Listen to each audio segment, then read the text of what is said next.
What's going on, everybody? I hope that everybody had a fantastic Father's Day weekend and enjoyed the U.S. Open. I know I enjoyed going out to breakfast with my dad and my wife and my daughters and had a great time there.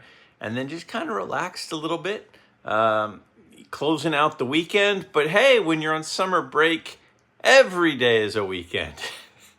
I got an awesome gift from my two daughters, Molly and Lucy, and I thought I would show it to you guys. It is absolutely fantastic. That is the dream team. It is me and my daughters with our initials on the card as we're looking out onto the ball field. So what more could a guy ask for than that for Father's Day? Sent this image to a few friends, and Mookie Chilson responded with, as expected, PSA, undergraded, in typical Mookie comment form, which is hilarious. Now, last week, the question that I posed to everybody was, who are two players in the Hall of Fame that you think should be removed? Or if you were to remove two, who would they be?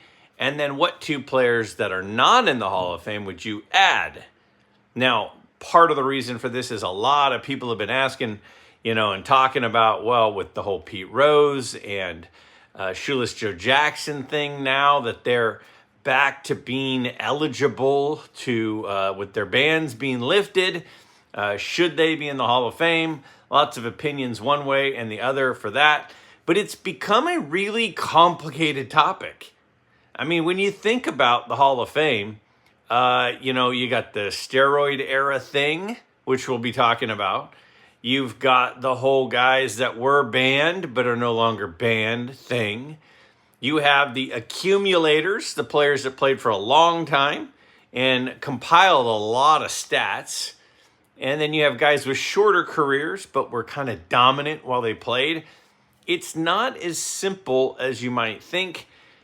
And when the reason that it's interesting in talking about it in through the lens of cards is it does affect prices. It does affect the prices of cards because so many people have gone from maybe being set collectors, which there are still set collectors, clearly, but a lot of people do Hall of Famer runs. And so when a player makes it to the Hall of Fame, they then go to that list for Hall of Fame collectors. And that definitely affects values. So if there is a player who surprisingly then gets added to the Hall of Fame, it's going to show in a bump in their card. So a lot of people like to speculate that game. If you are a Hall of Fame collector, not that you necessarily want to speculate, but if you think a guy is going to get in, it would be cheaper to pick up their cards before it's announced that they're in than after. So it creates a lot of conversation, and that's all this is meant to be. So I want to take a look at some of your responses. Again, as always, there were a lot of fantastic responses, and I'm just showing a small percentage of those responses that I wanted to kind of expand on with my own thoughts to follow up your thoughts. So let's take a look at the first category of responses from all of you to that question about two players that you would take out of the Hall of Fame if you had to take out two, and which two would you replace them with?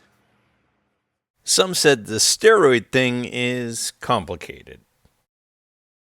My dad writes, regarding removing and adding players to the Hall of Fame, strictly by performance on the field, poor old Harold Baines is the obvious choice for removing, but there are several others I could add to that. Those obvious to add are Pete Rose and Shoeless Joe Jackson. To me, the elephant in the room is there are many, every clear-thinking individuals know, took steroids that are in the Hall of Fame, while they have selected Bonds and Clemens to punish. I can name 10 or 12 who I believe took steroids and one who even tested positive for steroids, Big Papi, which Clemens and Bonds never did. Anyone ever take a look at Ivan Rodriguez before they revealed test results and after they revealed them? He looked like a much smaller little brother. I can name a bunch more, but I won't because I've already pissed off IROD fans. No need to add those naysayers. It seems that the Hall of Fame voters have been very selective on whom they're going to lay the whole steroid era on. My friend Dan of Dan's Vintage Baseball PC says, remove from the Hall of Fame, Roberto Alomar, steroids, Ivan Rodriguez, steroids. Add to the Hall of Fame, Thurman Munson and Greg Nettles. My good friend Tony of Southern Collector 14 writes, great video, Greg. Ortiz, roids, and Baines, mediocre, need to go. Put in Dale Murphy and Don Mattingly. Both were the best in their respective leagues for a period of several years. Both played on lackluster teams, but performed amazingly. Mattingly's career got cut short because of injury, but not before proving to be a worthy Hall of Fame candidate. Okay, this is where things get dicey and there are lots of varying opinions, and I do genuinely respect the opinions of those that say if you took steroids, you shouldn't be in the Hall of Fame. You needed to have played clean. You needed to have played without any performance-enhancing substances, or you broke the rules. You should be out. I do understand that perspective. I would say I respect that perspective. I respect a traditionalist, and I understand it. Now, you also know that I'm a Clemens fan, and I'm not a Clemens fan because, at the end of his career, I said he was a really good player. I liked Roger Clemens from very, very early in his career, and I spent 20 years rooting for Roger Clemens. Every fifth day, I was glued to the TV to see how he did. Now, Clemens, just like a lot of people, a lot of players, have some baggage. Some have more than others. Some people hate Clemens. I understand that. Some people love Clemens. I understand that.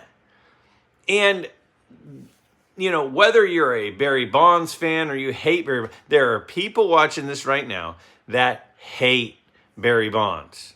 There are people watching this right now that love Barry Bonds. Again, that's okay. Part of what makes society and sports and competition is the rivalries. It's the hatred and the love for and against our favorite players and the other team's favorite players.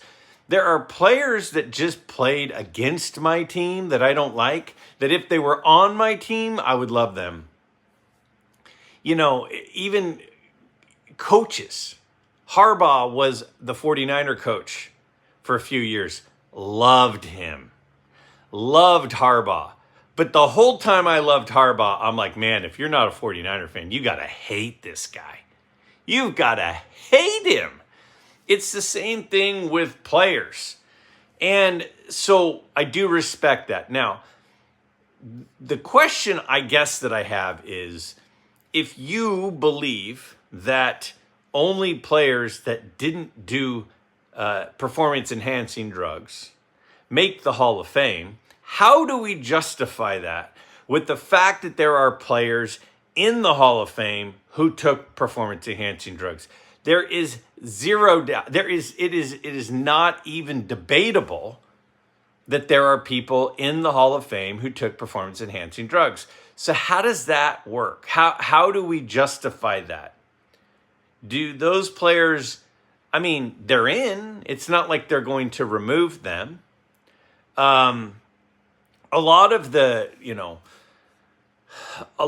testimony and a lot of the conversations and a lot of the people who told stories or have receipts, like some of it is hard, clear evidence that people took things. Other things are sort of like just speculating.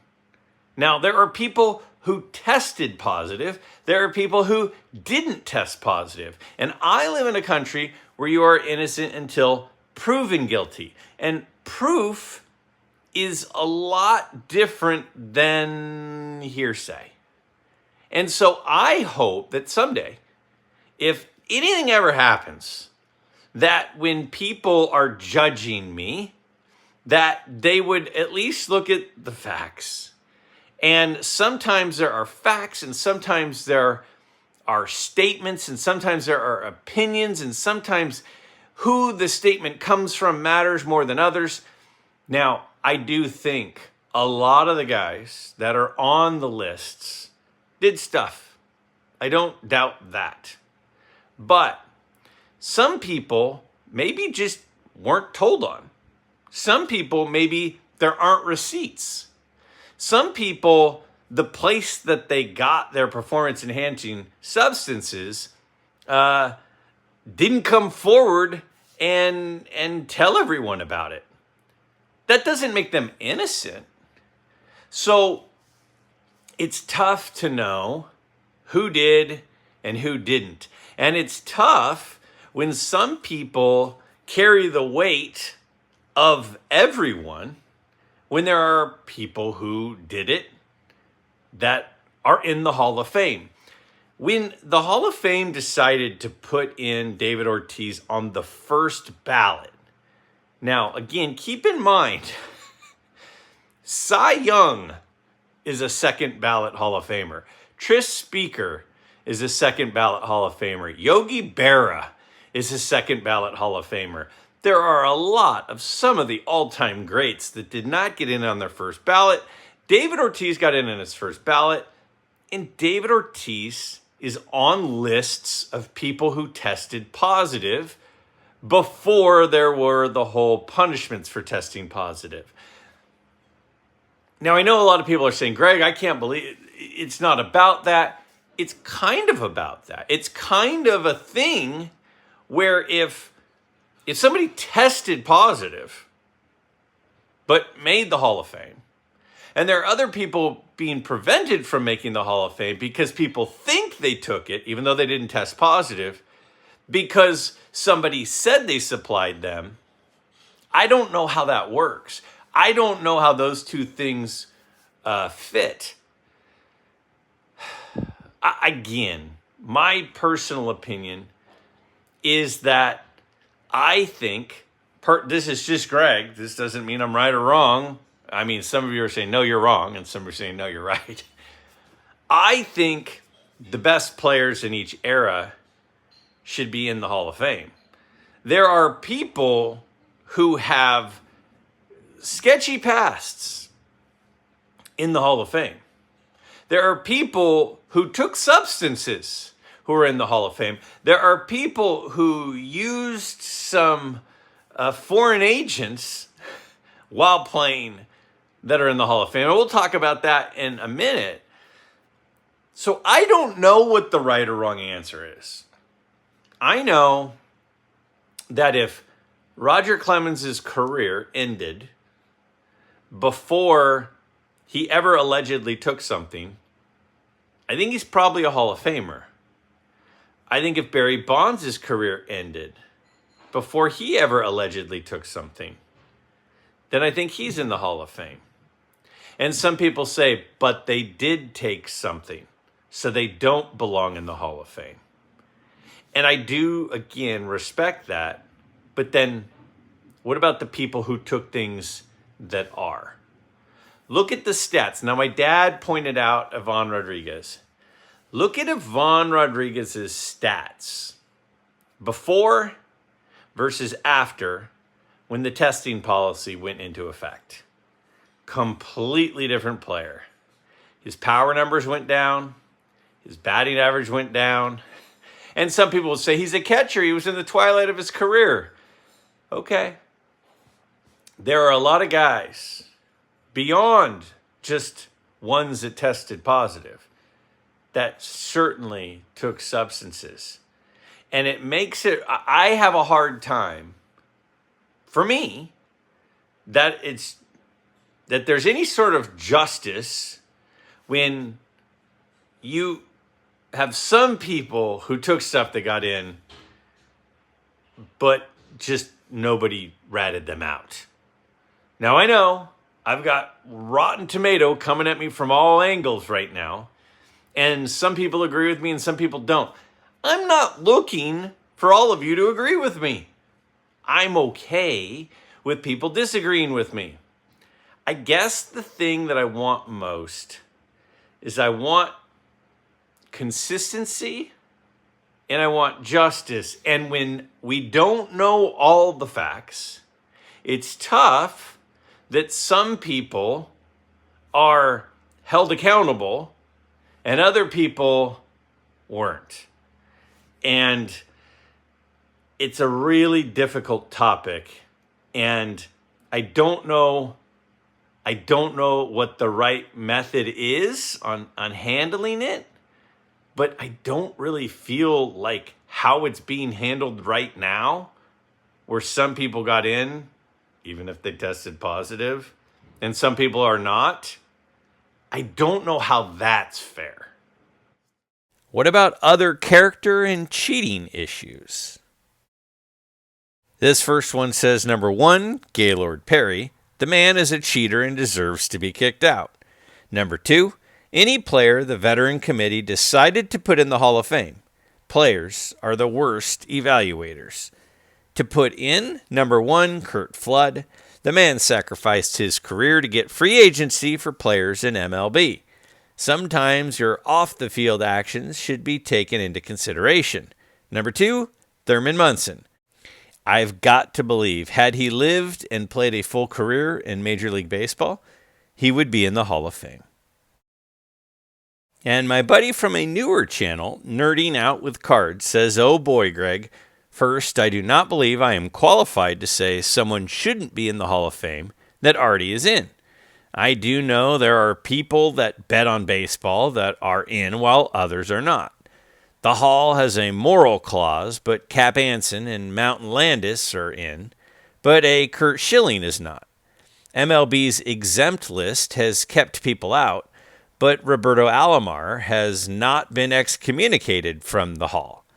There are some players from the 1985 Pittsburgh drug trials that are in, and some that are not. If a ship runs aground, the CO is fired, but C-League is in while the players who were making the ship go are not. There are inconsistencies of statistical comparable players that some are and some are not. I would ask, why does the Hall matter so much? That said, I would like to see Ken Boyer and Curt Flood get in. I mean, these are some really good points. You know, Dan mentioned Roberto Alomar in Dan's comment in the previous section. I don't know about, in Dan's comment, he said Roberto Alomar with steroids. I don't know, I have not heard allegations of him with steroids. Doesn't mean they're not there. But there was some like domestic violence stuff that has come out. So do we take him out? I mean, we have players. There are players, some of the biggest names in baseball bet on baseball back, over 100 years ago. But they're in the Hall of Fame. But then we banned Pete Rose. Again, I look at consistency. Now, if steroids make you a cheater, okay, let's just go with that for a second. Gaylord Perry pitched for the Giants. He pitched for a few teams. But Gaylord Perry used substances. I mean, he was ejected from games for using substances to make the ball do crazy stuff. And he's in. I think that's a fair point. Now, do I think we should throw out Gaylord Perry? I'm not saying we should throw out Gaylord Perry, but Gaylord Perry made the Hall of Fame after he was kicked out of games for using substances. I mean, we've all seen those clips. So if cheaters don't belong in the Hall of Fame, does Gaylord Perry belong in the Hall of Fame? Well, maybe Gaylord Perry, we don't know how often he used those substances. We don't know how often Barry Bonds used substances. Well, I don't know. Should there be a character clause? Not just should there be a character clause, but what if after you get in, you do something? Or after you get in, we find out about something that you did? Say all of a sudden we suddenly have a bunch of receipts that, I don't know, a certain player, I know yes, I was headed in a certain direction. I'm going to pull myself back. Let's just say that there are certain players that maybe purchased and injected themselves with substances, and we were to find proof of that now. Maybe blood work got leaked. Maybe receipts got leaked. Maybe a witness came forward and said that player did something, and they're in. Should they be removed? Should somebody be removed after the fact? Should Roberto Alomar be taken out of the Hall of Fame now because there are things that people found out about his character after he made the Hall of Fame? I don't know. I mean, I'm not saying that we should or we shouldn't. That's just the question. I mean, let me know what you think. And again, how does this have to do with cards? It has to do with cards because a player's values of their cards is affected whether or not they're in the Hall of Fame. So let's just say, for example, they say, you know what? Roberto Alomar did certain things. We're kicking him out of the Hall of Fame. Or these blood samples get leaked. We're taking this player out of the Hall of Fame. Should that be something that happens? Would that affect their card values? Well, if they got removed from the Hall of Fame, I think it would affect their card values. What if they got to stay in the Hall of Fame, but we found out that somebody who's in the Hall of Fame that took a substance that was performance enhancing? It's an interesting thing how that Hall of Fame threshold definitely affects values because it puts you in a category of you're basically will always be remembered as being a great player or at least a very good player. So from that point forward, as long as you stay in the Hall of Fame, your card values are going to be higher because now you're a Hall of Famer and people like to collect Hall of Famers.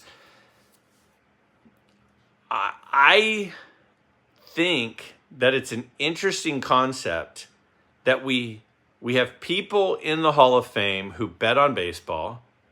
We have people in the Hall of Fame who use foreign substances to improve their abilities. We have people in the Hall of Fame that tested positive for performance-enhancing drugs. And then we have guys who aren't. And I know, again, it's sometimes I wish that I could just, separate myself from a clear bias that I probably have. I mean, listen, I rooted for Barry Bonds. A lot of people hate Bonds. A lot of people see him as a villain. I grew up in Northern California, got to see Barry Bonds play several times. Barry Bonds is not a villain to me. Now, I know he's not the greatest guy in the world, but he was an insane talent. And I try to focus on a player's talent on the field, although a lot of the guys that I collect are also because I like them as humans, Warren Spahn, Yogi Berra, Brooks Robinson. So what would happen? What would happen if a guy was in the Hall of Fame and then something came out about them having done performance-enhancing drugs? Let's just say Ivan Rodriguez's name was already used. So let's just say Ivan Rodriguez, it comes out that they find blood samples and he had taken performance-enhancing drugs. What happens then? What happens then? Is he still a Hall of Famer? Does he still belong in the Hall of Fame? I don't know. I don't know. What about the Bud Selig dilemma? This first one says, I would say Bud Selig and Harold Baines do not belong in the Hall of Fame. Bonds and Shoeless should be in.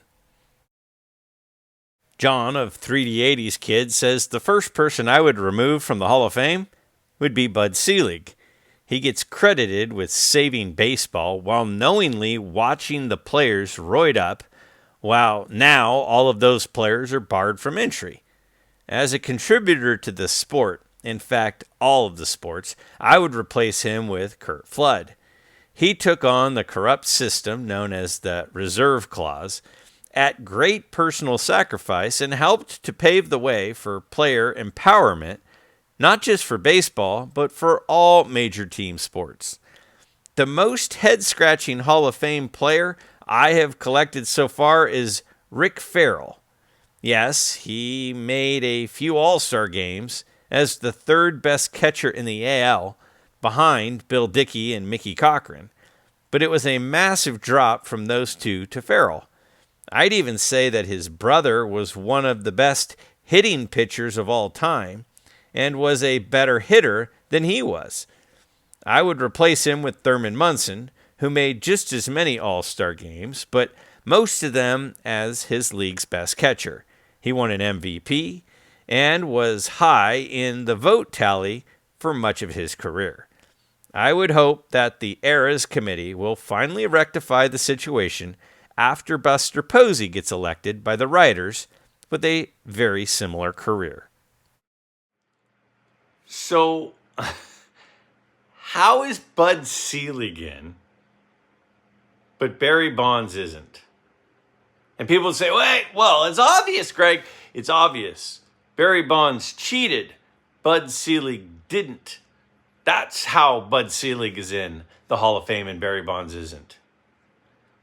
Okay, but Bud Selig's job was to run Major League Baseball.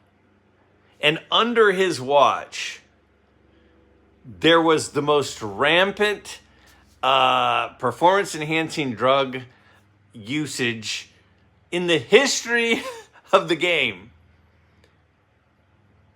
which was against the rules, but there wasn't any form of prohibition in place to prevent it. So there was no way to see if they were breaking the rules.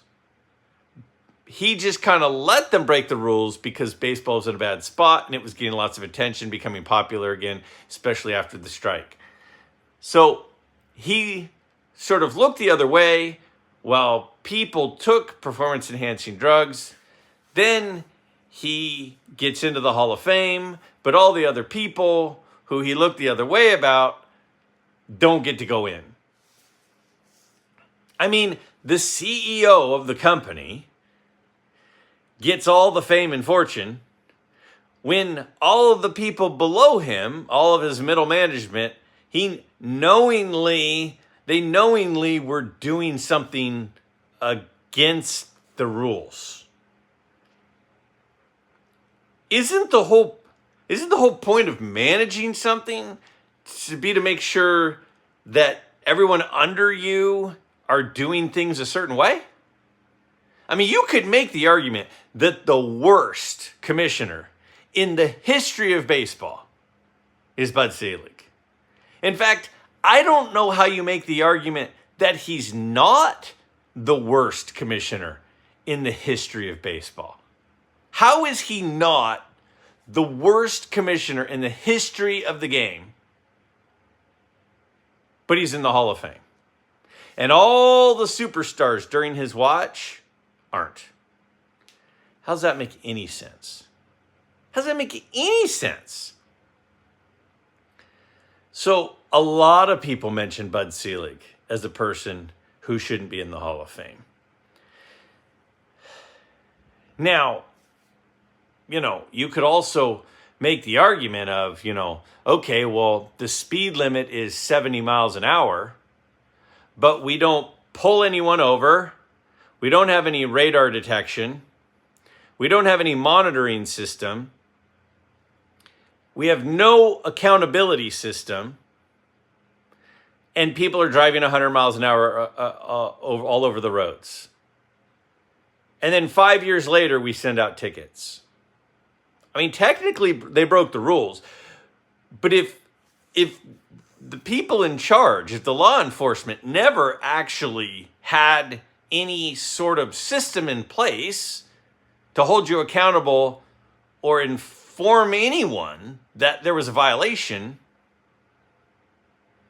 and then the sheriff of the town who let all these people drive 100 miles an hour, he gets a golden handshake and off to retirement with $1 million bonus for doing a great job?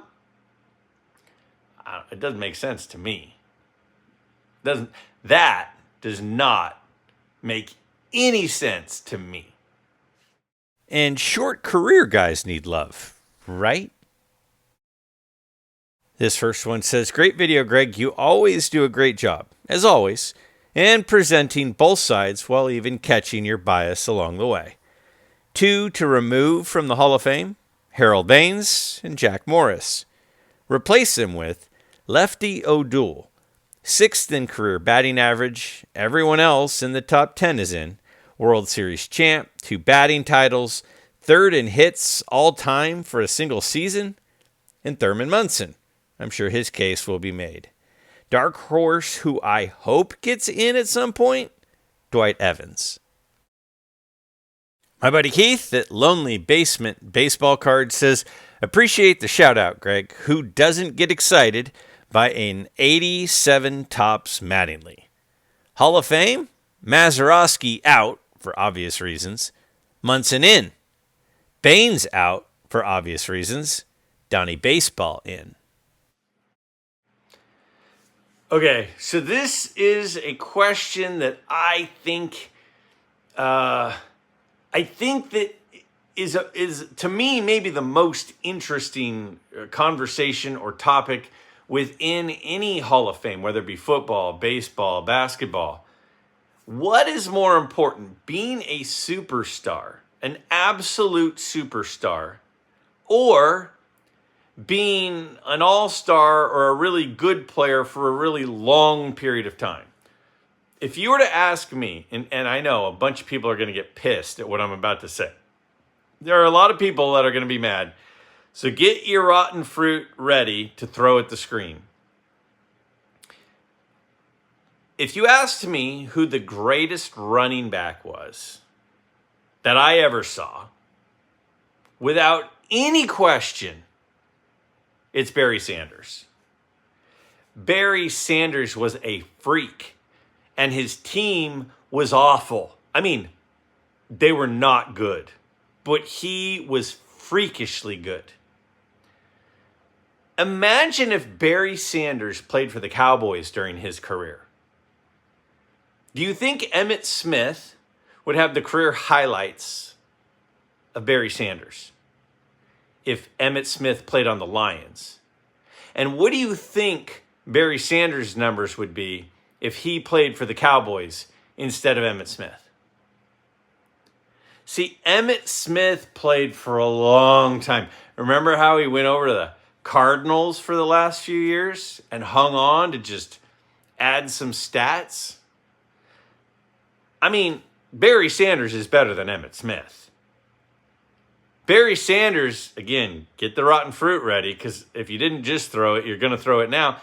Barry Sanders is better than Walter Payton. But Walter Payton and Emmitt Smith have better stats. They have more touchdowns. They have more yards. Doesn't that make them better? I don't think so. Calvin Johnson, freak. So good. But he doesn't have as many yards as some other guys. You got a guy like a James Lofton who just has tons of yards and played for a really, really long time. Who's better? who's better, the guy that played for a long time or the guy who was a freakish talent for a shorter period of time?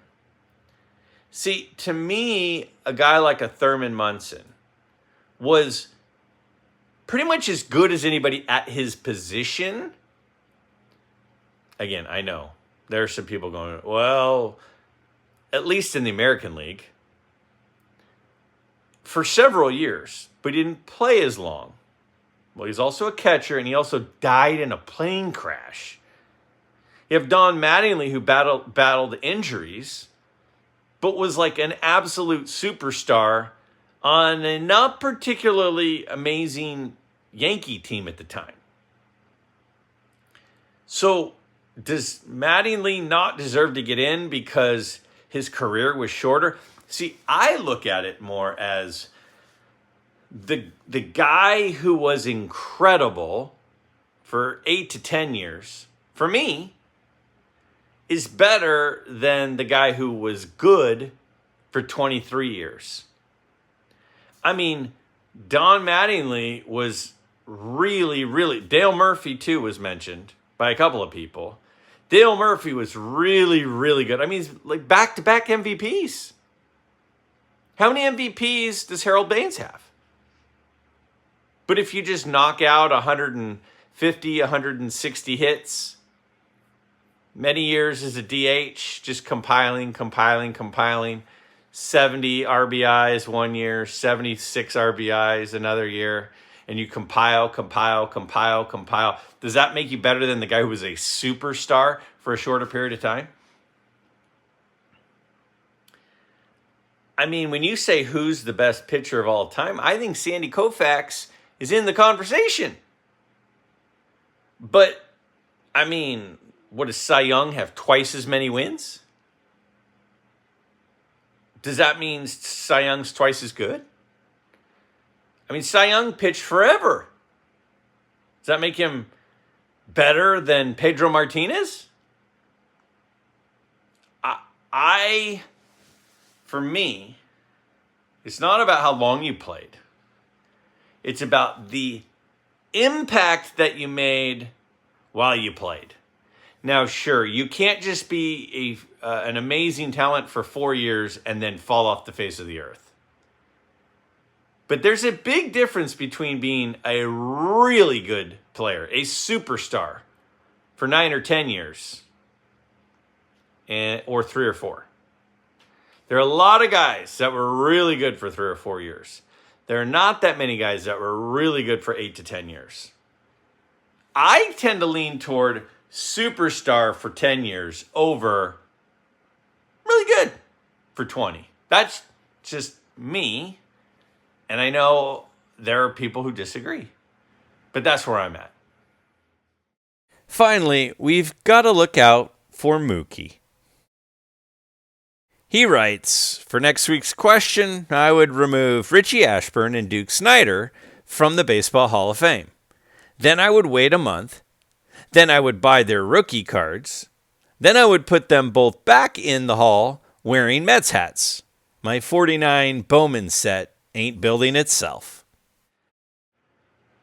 All right. For those of you that don't realize Mookie is joking because Mookie is currently building the 49 Bowman set. And in the 49 Bowman set, he has several of the big cards. He has the Satchel Paige, he has the Jackie Robinson, among others. But he doesn't yet have Duke Snider's rookie card, which is in that set, or Richie Ashburn's rookie card, which is in that set. So he's being funny, saying, yeah, kick those guys out of the Hall of Fame so that I can go buy their rookie cards. And then once I have their rookie cards, then you can go ahead and put them back in the Hall of Fame. And the reason I wanted to include this was because it kind of, I mean, he's making a point here. And the point is that guys in the Hall of Fame, whether they deserve to be or whether they don't deserve to be, if you're in the Hall of Fame, your cards are worth more. They're just worth more. Now, that's not to say that what you should do is run out and buy a bunch of cards of a guy who's going to make the Hall of Fame, who we already know are going to make the Hall of Fame. We know Clayton Kershaw is going to make the Hall of Fame. We know Justin Verlander is going to make the Hall of Fame. We know Miguel Cabrera is going to make the Hall of Fame. Those guys are locks. Because they're locks, you're not going to see a jump in their card values because it's already baked into the price. People have already bought their cards knowing they're going to be Hall of Famers. The guys whose cards will jump is when it's a little bit of a surprise. A lot of the time, veteran committee guys. When Minnie Minoso made the Hall of Fame, his cards jumped. When Fred McGriff made the Hall of Fame, his cards jumped. When Dave Parker or Dick Allen made the Hall of Fame, their cards jumped. Because there were people who said they belong in the Hall of Fame, but they're not yet. But as soon as it is announced that they are going to be in, those surprises take them from very good to now on a bunch of other people's lists. And I think that my question, or the thing that I'm thinking about is should it really affect the values that much? Why, if a guy makes the Hall of Fame, do we say, yeah, I now need his card? If the guy was a really good player, why wouldn't you have wanted the card before he had the little icon that said Hall of Fame next to it? Why does making the Hall of Fame now make the guy worthy of being added to the collection? Is that a mistake, or is that a good decision? I think I understand it. Don't get me wrong. I collect Hall of Famers from the T206 set. So if the guy is in the Hall of Fame, I'd like to add at least one of his cards to my T206 Hall of Fame collection. But if a guy didn't make the Hall of Fame and is just really good, but not in, does that mean I shouldn't collect them? Well, for me personally, I kind of want both. I kind of want the guys that are in the Hall of Fame, but I also want the guys that are really good from that era, but aren't in the Hall of Fame. Eventually, I'd like to add all of them to my collection. But the Hall of Famers for sure. Why is that? Is making the Hall of Fame really make you have that much more lasting memory? I guess it does. I'm curious on your thoughts on that. But there's no doubt about it. If you're in the Hall of Fame, more people want your cards. And if more people want your cards, that means the demand's higher. If the demand's higher, that means the prices are higher. I just don't always know if it's justified. If you're really good, but not a Hall of Famer, why Dale Murphy's career is over? Why should his card prices go up? Why should they go? Not will they go up? Why should his prices go up? Career over if and when he makes the Hall of Fame. Same guy, same career, same stats. But I think Dale Murphy will make the Hall of Fame. And I think when he does, Dale Murphy's cards will go up in value. I don't know. Interesting thought. But that's not my question for this week. My question for this week is as follows. Let me get it out here. The question for this week is, are card shows overrated or underrated? So we have the National coming up. The National is about 6 weeks away. And in 6 weeks, thousands and thousands of people are going to fly in from all over the country and outside of the country to attend the biggest sports card show in the world. Why? Is it justified that so many people spend so much money going to shows? Are we overvaluing the experience? Or are we undervaluing the experience? That's kind of my question. That's not kind of my question. That is my question. Card shows. We live in a day and age, there's all these auction houses. There's eBay. There's Facebook marketplaces. There's Instagram. There's all these places that we could be buying cards. But there are still going to be thousands and thousands and thousands of people that are going to go to the National.